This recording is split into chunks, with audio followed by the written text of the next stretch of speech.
Imagine arriving in East Africa in the late 1800s.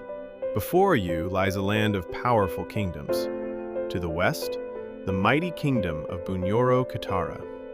To the south, the wealthy kingdom of Buganda.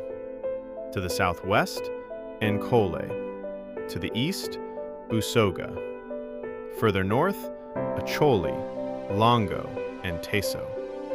Each had its own rulers, its own traditions, its own people. So if you were Britain, which kingdom would you choose as your ally? Why Buganda and not Bunyoro? The answer would change Uganda forever. Before Europeans drew borders, Uganda was a land of kingdoms. Some ruled through kings, others through clan systems. Each controlled its own territory, collected its own taxes, protected its own people. Among them, one kingdom was growing faster than the rest, Buganda. By the 1800s, Buganda had become one of East Africa's most organized kingdoms. Its capital was alive with activity. Markets, royal courts, skilled craftsmen, fishermen, farmers, blacksmiths. Thousands of people lived under the authority of the Kabaka. Unlike many neighboring kingdoms, Buganda had developed a remarkably centralized government.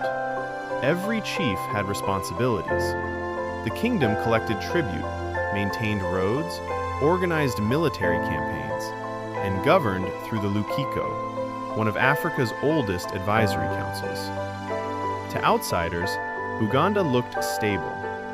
Buganda's greatest weapon wasn't its army. It wasn't gold, it wasn't iron. It was geography. Lake Victoria, the largest tropical lake on Earth. The lake provided food, trade, transport, communication, control. Every canoe crossing the lake carried people, ideas, religion, and wealth. Whoever influenced Buganda could influence much of the region. Britain wasn't looking for another war.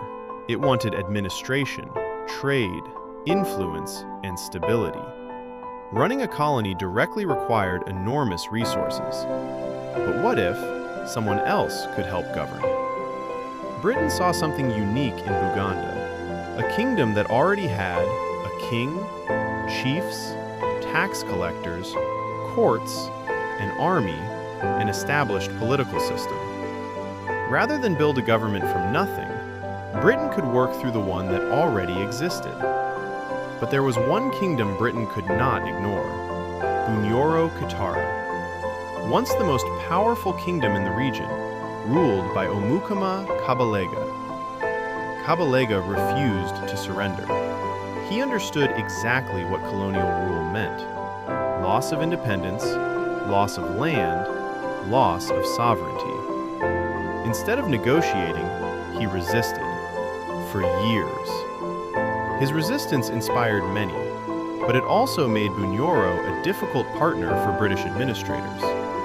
Buganda's leadership and British officials found areas where cooperation was possible. This relationship was shaped by shared political interests at different moments, even though tensions and disagreements also existed.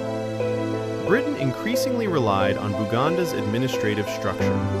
Buganda gained influence. The British gained a functioning system through which they could govern large parts of the protectorate. It was a partnership born out of strategy, not simple friendship. In 1900, everything changed.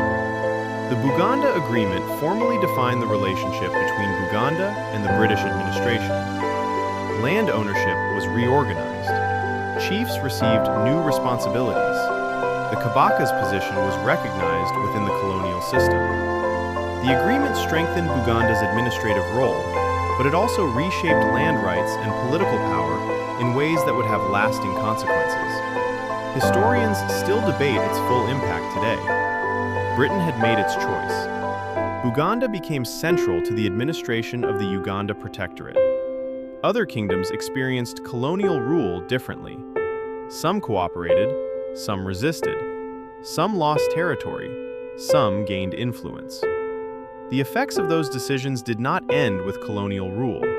They became part of Uganda's political history. Today, more than a century later, people still ask why Buganda occupied such an important place during British rule. The answer is more complex than strength alone. It was geography, administration, trade, political organization, opportunity, and the choices made by leaders on all sides. History is rarely written by a single decision. It is shaped by many. And understanding why Britain chose Buganda helps us understand how modern Uganda came to be.